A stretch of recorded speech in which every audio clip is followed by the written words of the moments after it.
think my rule of thumb, it'd be interesting to see if you agree with me.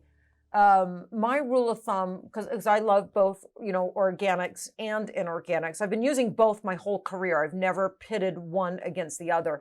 I've always found the value in both. And when it comes to eyebrows, I'm mostly inorganic. Like Aqua is predominantly inorganic, but we certainly have some organics in there, but it's not a true 50-50 hybrid.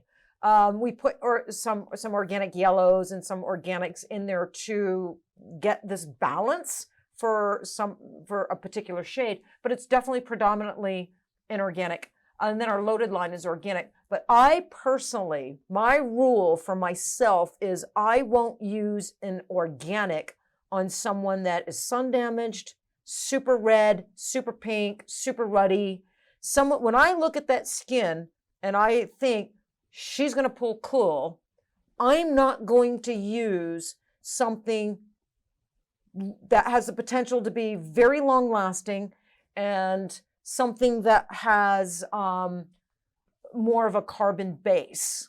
I'm going to use something not as long lasting and something that does not have a carbon base on those particular skin types.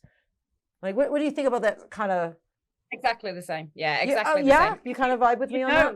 Yeah, absolutely. Because you know that it's, that it's going to end up pulling cool. They're probably going to end up with long lasting grayish results. So it's better to treat that person more often with something more forgiving, I think. Yeah, I think there's some clients, yes, you want more of a fade. You want something that's going to slowly leave their skin,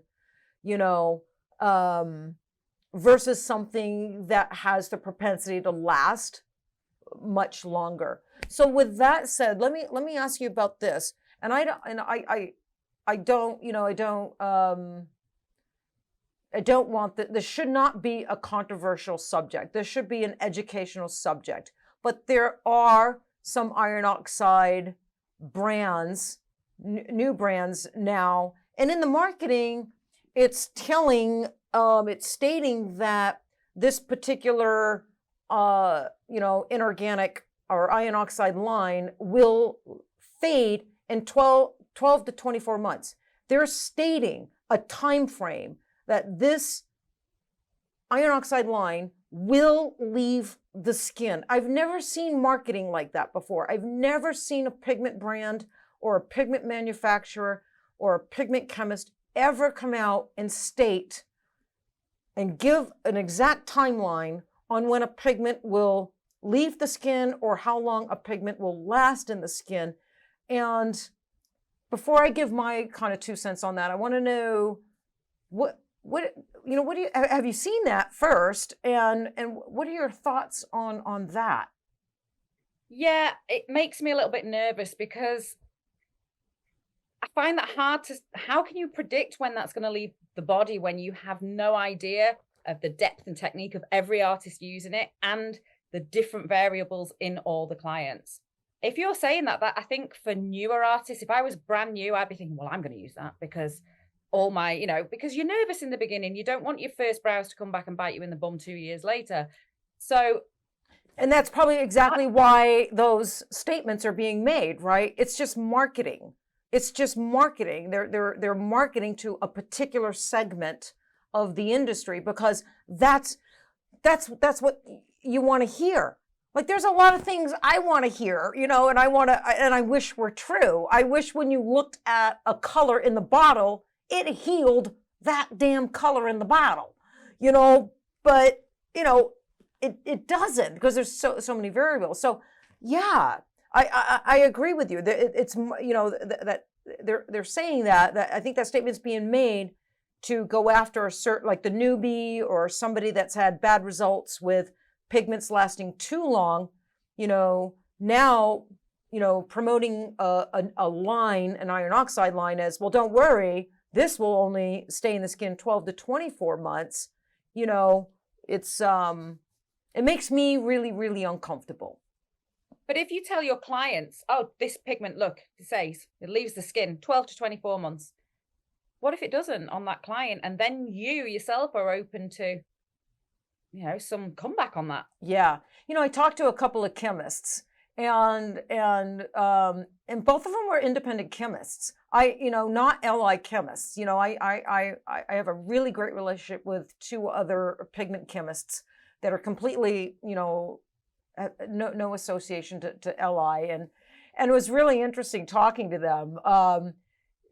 That you're right. Even if it's an inorganic line, and even if it's formulated to be very weak, like a low pigment load, you cannot determine when that will leave the skin, how long it will stay in the skin. You cannot dictate or determine the timeline of that pigment in that skin. So yeah, it makes me really, really uncomfortable. And I think, I hope people recognize that. There's no way for anybody, even the smartest pigment chemists, to determine, that sort of, thing. It's difficult, very difficult. But well, we'll see, won't we, down the line if what the results are of that. So. Oh yeah, I mean, I've seen iron oxides last 10 years, for Pete's sake. Do you know? 100%. And so and I think that's the misconception too between organics and iron oxides. I think people think iron oxides are weak and organics, minerals are weak, and organics are much stronger. And that's really not the case. If you talk to pigment chemists that really understand pigments, that's not the case, right? And they'll correct you, and they'll say, no. It's not that organics are stronger and inorganics are weaker. Inorganics are more muted in tone. Organics are brighter in tone. What makes the organics last long? Pigment load, the concentration levels, and if there's carbon thrown in there, right? Mm-hmm. So it's not necessarily iron oxide, versus organics, and one's weak, one's strong. So, that's also like a misconception. I mean, there's inorganic eyebrow pigments that have been on people's faces for years and years and years, and they've lasted a good long time. And then there's organic pigments that, have faded the skin in 2 years. So it's not this, one size fits all. It's like you said, there's just so many different variables to every single thing we do. And, we're just best guessing, aren't we? We're using our education and our sort of experience and color theory and knowledge. Yeah. An educated best guess. Yeah. Hey man, I'm just along for the ride. I'm just along for the ride and waiting for the end of the movie, waiting for the end of the show, to see what happens. That's me, So, but I got to tell you, I was super stoked I've been a little depressed all week, so I was super stoked to talk to you because, Ted Lasso. I watched my last episode of Ted Lasso. So I've been super sad. I've been coming into work every day telling Will, Ted Lasso, no Ted Lasso. What am I going to do without Ted Lasso in my life? You need something new. I know, I do. I'm watching Dave now. I'm watching Dave. And I like, oh God. Okay, you got to watch Dave then. Dave's good. Dave, if you like Ted Lasso, I think you'll like Dave. It's good. But anyway. Okay.